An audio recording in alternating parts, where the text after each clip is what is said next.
were down in Wellington just the other week, and so Louise and I popped along to one of those, and we were met with a quiet, unassuming woman, Katy Miller.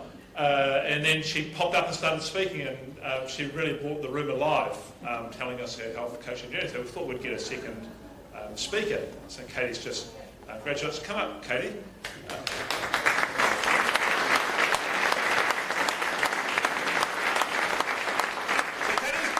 Katy's our other speaker, and her brief was to keep it a bit lighter. And she explained to me on that basis on Saturday she went and sought the services of a stand-up comedian training. And they explained to her that thanks for coming, and that's really awesome. It's more or less a 10-year process before you get in front of a crowd. And she said, it's on Thursday. So welcome, Katy. Thank you.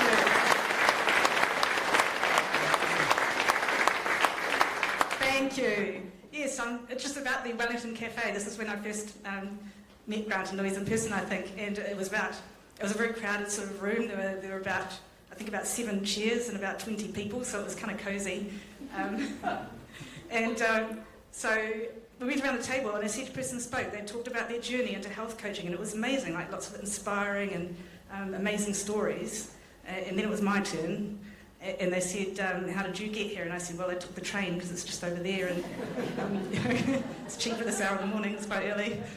And they said, no, how did you get into health coaching? I said, oh, okay, well, 4 years ago, if you told me that I would be graduating as a health coach, I would be pretty surprised, because at that time, I was leading my life pretty happy. I was eating my pies and my chips for breakfast. I was drinking my beers, and I was overworking, and I wasn't doing any physical exercise. I was blocking out any pain, and any pain that did show up in my life, I'd block out with alcohol. So things were pretty good. And then one day, out of nowhere, I caught type 2 diabetes. I don't know how, I think it might have been the train. There were clues, there's a big advert in the railway station saying, Metlink, catch more than just a train. Beware out there, folks. Anywho, so I was going through the official information that they gave me when I was diagnosed. I don't know if you've seen it before. It's a bit dark, isn't it? Like it says, we're going to tell you that you should do lifestyle change. You're not going to do it. We'll put you on metformin. That'll stop working. We'll put you on insulin. That'll stop working. And then your kidneys are going to catch on fire, and all these bad things are going to happen to you. And I thought, ugh, really? I don't think so, sunshine. Because I figured, well, I've eaten my way into this. Surely I've got to be able to eat my way out. Okay? And I didn't know if you could reverse type 2 diabetes, so I Googled, and it turns out you can. And it turned out my two best options were keto or fasting. Keto is when you don't eat potatoes.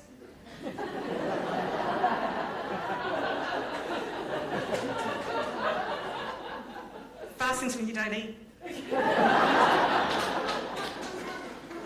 And both these things sounded absolutely terrible, right?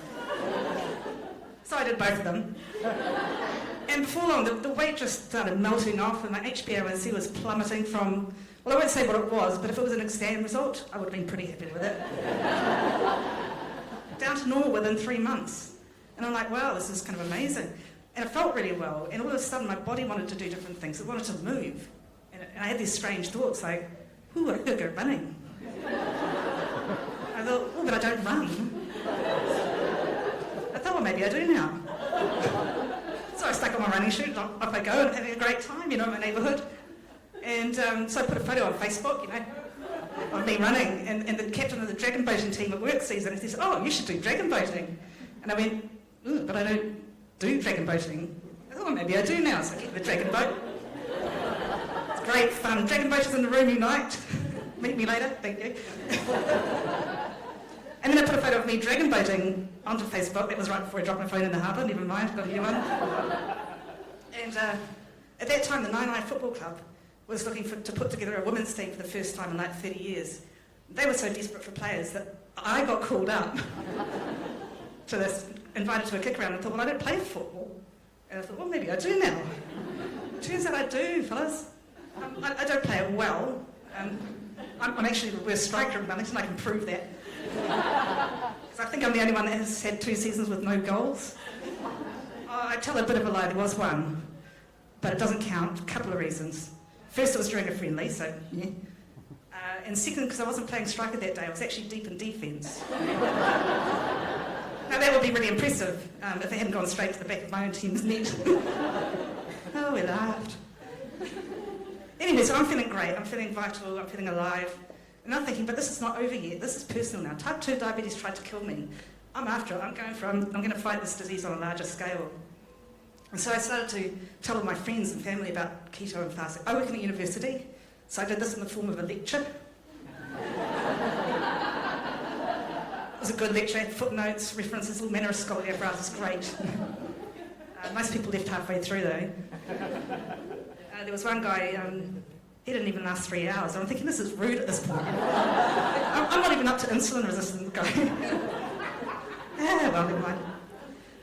It's around about this time that I bump into an old friend and she tells me that her husband has just come down with an absolutely massive dose of type 2 diabetes. I mean, it's breaking out in it, it's visible. And she's very worried. And she's having exactly the same experience of the official guidelines that I had. And we talk together and think, well, that's it, isn't it? We've got to change the guidelines, because that way everyone will get the message early on. This is reversible in many cases. We didn't know how to change the guidelines. We did have a friend, a mutual friend who works in the health sector. So we went out with her and we were having a drink with her and we were sort of talking at her violently, one on either side, for a long time. We were sort of gesticulating with one hand and drinking with another. Yeah, alcohol's still to work on, by the way.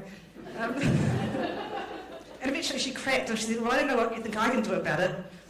And that was kind of a fair point, because she works in rural health and she's got nothing to do with the type 2 diabetes guidelines, but she was just the only person we both knew at Whatu Ora that was available that day. And she said, well, what are you going to do about it? And then she seemed to link to this program, and I thought, ooh, well, I've never heard of a health coach before, but boy, it would have been useful to have one back when I was panic googling cures for type 2 diabetes deep into the night, wouldn't it? And so I signed up, and here we all are. And thank you so much. It's lovely to be graduating with you all.